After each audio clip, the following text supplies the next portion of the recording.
À plus de 70 ans, Guy Doublet-Ambolé s'offre un second printemps sur nos scènes européennes.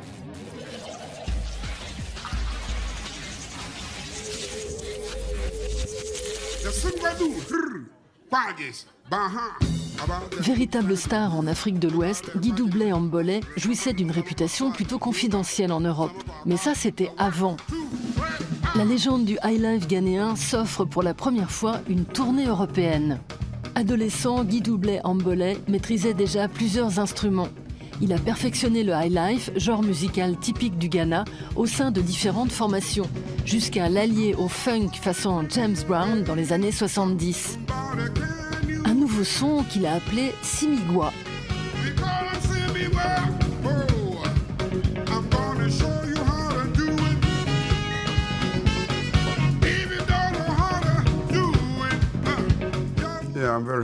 Ça me rend très heureux de voir que la musique africaine se ferait un chemin dans différents milieux.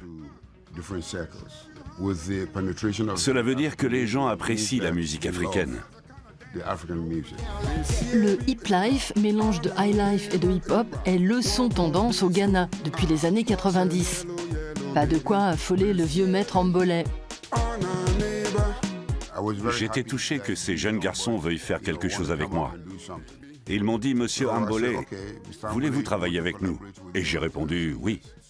Le fait qu'ils aient eu le courage de venir me voir et de me proposer un partenariat, ça méritait un coup de pouce.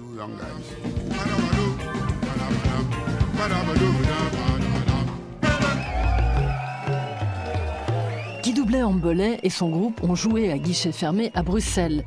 Dans le public, de nombreuses personnes aux racines ouest-africaines, notamment la star montante afro-jazz Ezinam Dogbatse.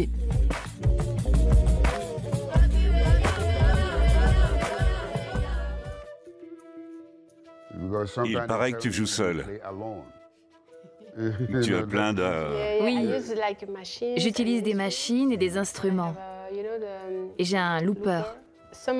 Pour certaines chansons, c'est comme un enregistrement en direct. D'abord le rythme, auquel j'ajoute un petit clavier. Ensuite, j'ai un drum pad, une flûte traversière, et puis je chante un peu. Les éléments s'accumulent. Tu apportes constamment quelque chose de plus. Et c'est toi qui décides sur le moment dans quelle direction tu veux aller. Seule en scène, Ezinam Dogbatse a recours à de nombreux joujous technologiques. Elle n'hésite pas à les piocher du côté des sonorités ghanéennes qu'elle fait jouer sur son looper. Je me suis rendue à Keta, un petit village à 2 heures d'Accra. J'y suis allée pour faire des enregistrements. Puis je suis rentrée à Bruxelles, je les ai écoutés et je me suis dit « Waouh, ce son a vraiment quelque chose de spécial ». C'est sympa de mixer inspiration traditionnelle et nouveaux beats, avec des kicks, des snares, de mélanger les sons électro et anciens.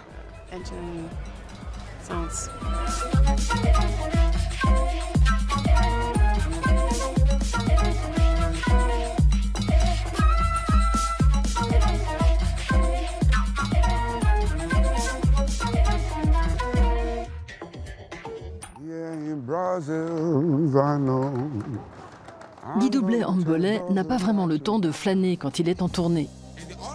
Mais cette fois, il tient à faire le tour des disquaires locaux pour dénicher quelques pépites. C'est pas facile de trouver votre premier album. Il est dur à trouver. Oh oui, il est pas donné. On va vous en dénicher un. Vous êtes mon roi. Oui. Kerem Atang, je le connais aussi. Mais il ne fait pas de musique en ce moment. Il est devenu leader religieux, je crois. Oui, il est à fond là-dedans. Du coup, beaucoup de gens retournent à l'église. Oui, l'église monopolise tout en ce moment. La plupart des clubs dans lesquels on jouait ont été transformés en églises. Entre deux concerts, Guy Doublet-Ambolé joue les détectives. Ses œuvres ont trop souvent fait l'objet de copies illégales.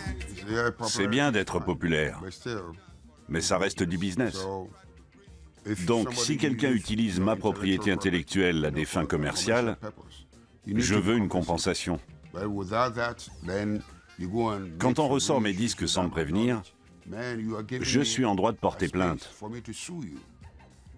Et je le fais. Enfin une trouvaille chez Dust Dealers, un single datant de 1973. Original. J'ai votre premier single, Simi Guado. C'est le premier rap jamais enregistré commercialement. Dans le livre Guinness des records, ils disent que c'est Sugar Hill Gang. Mais vérifiez la date. C'était aux alentours de 1978-79. Ce titre est sorti en 1973.